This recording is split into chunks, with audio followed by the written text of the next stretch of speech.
Are you constantly struggling as a creative or design leader to have stakeholders or other executives understand what good design and bad design looks like?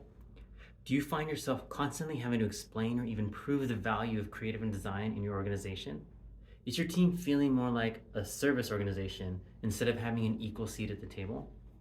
Well, if any of that rings true for you, today we're going to dive in and give you some tools that you can use to make those conversations much different than they are today. I'm going to show you how you can define what good looks like for your team and your partners.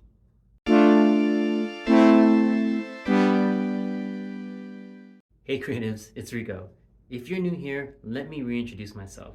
I'm Rico Nasol. I've spent the last 18 years as a creative executive founding the Zappos creative and content team back in 2004 and starting what's now the Netflix creative studio back in 2012. In those roles and at those companies, I had to deal with this exact problem. Why was creative important? Product managers or marketers are the problem solvers, while design and creative has to turn their visions into an experience. Does this sound like the battle you're facing? Well, all is not lost. In today's video, I'm going to give you a foundation to establish your guide to what good looks like that will help you. One, define what good looks like for you and your team, and more importantly, two, define what good looks like for your stakeholders. Design principles are nothing new. They've been around as long as people have been inventing and creating things. There are basic design principles that Toptal did a good job of summarizing, which isn't the point of this video, so I'll link to an article that they wrote that goes over their 12 principles of design that I agree with. You can find it down below. What I'm talking about here in this video is going to be specific to your organization and your context. What does good look like for Zappos? What does good look like for Netflix? What does good look like for OutSchool? These were the questions I had to answer to make sure everyone understood the minimum requirements for a great creative. So let's start in true product fashion. What problems will this solve? We talked a little bit about this earlier, but let's get a little bit more specific. So first, it'll help you and your team have common language and set minimum requirements for everything that you make. This will help you all get on the same page and sets the team expectations up as clearly as possible for what can sometimes feel very subjective. And we all know this, there's a lot of subjectivity in creative and design, but we can mitigate and make room for subjectivity and objectivity.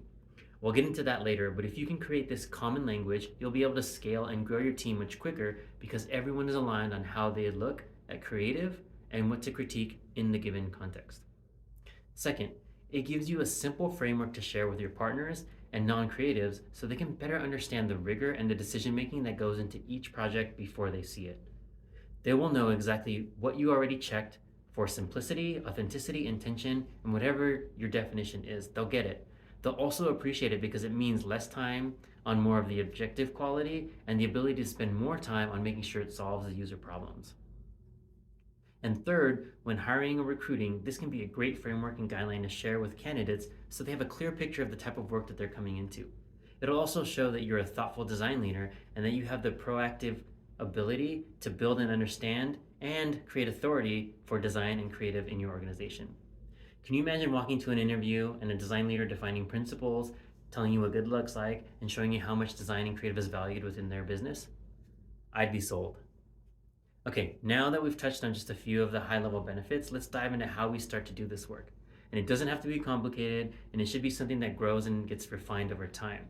And just like anything, the business will evolve, and what was useful, maybe even necessary before, may not be what's needed now. You can do this exercise with your full team or just your leadership group, depending on how big your organization is. My largest was 140 people, so we did it as a smaller leadership team first, then codified it with feedback from the larger team. Things like this need buy-in, and getting the full team's eyes on it before it gets put into practice is a great way to make sure that everyone is included in the process. Remember, as good leaders, you want things to happen with your team, not to your team. This is the exact exercise I've used a few times and has always been well received and addressed the problems I mentioned earlier. Step 1, brain dump all of the words and ideas that define what you look for in good design and good creative. Leave out the basics like legibility, clarity, contrast, balance, etc. Those are basics of design, and if that's being missed, you have bigger problems. I mean things like intentionality, authenticity, contextual, even trendy type phrases like thumb stopping.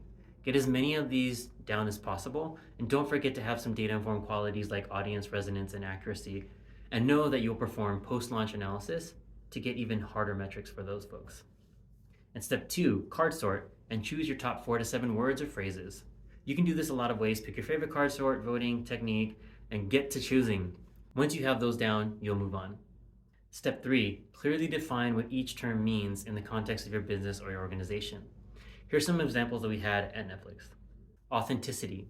Did the work truly reflect the experience they were having or going to have? A good example of this is documentaries like Making a Murderer. The quality of the content itself, it was often grainy and old, and if we created a creative suite that was overly polished and looked like Stranger Things, we'd be trust busting. The user needs to understand what they're going to get when they pressed play. Intentionality was another one. This reflected the multi-platform product that we had. Were we intentionally designing for web, mobile, TV, email? I know it sounds rudimentary, but did we truly understand the user context, and did we design with that intentionality? Things on an 80-inch TV with left, right, up, down controls is way different than a 6-inch touchscreen. Also, with what is the context? Is someone going to experience this during a commute on a train or at their house after a long day at work? Intentionality matters. So those are just some examples to help this concept be more concrete for you. Step 4, publish and share internally first. And by internally, I mean, once the team buys in on it, start to use this language in all your crits and design reviews. Make sure you're showing examples of each and use these principles when you're giving feedback. This will help your team build the muscle first before exposing it to the rest of the organization. You'll also get to see what works and what doesn't, so you can adjust as needed within your team first. Finally, step 5, share with the broader organization and let them see you and hear you apply these principles in partner meetings. Talk about how you like the authenticity or how it may miss the mark on intentionality because maybe you need more user data. Use and overuse the language. So show your partners that you're holding your team accountable to these principles and that they should know any work coming on your team already has all of these things in mind. This will show them that you're serious and it will build trust that your team has the best intentions of the user and the business in mind when they work. Which should be given, but you wouldn't have watched this video if it was, now was it? Am I right? So I know this is a lengthy process, but an exercise and standard worth setting. It'll definitely help you and your teams fill that seat at the table and increase trust and value across the organization. And if you're like me, you're one of the only few, if not the only creative leader in your organization, and everyone's a critic when they don't understand what to look for. So take a bigger part in how that narrative plays out. Educate, inform how creative and design teams should be part of the larger conversation because of the elevated way of thinking. Ask yourself how you can change the story and in turn change their story. This will help you continue to grow into the design leader you were born to be. As always, like and subscribe if you haven't already. It helps more creatives and leaders like you find me and our tribe. Thanks for watching, take care, and I'll see you next time.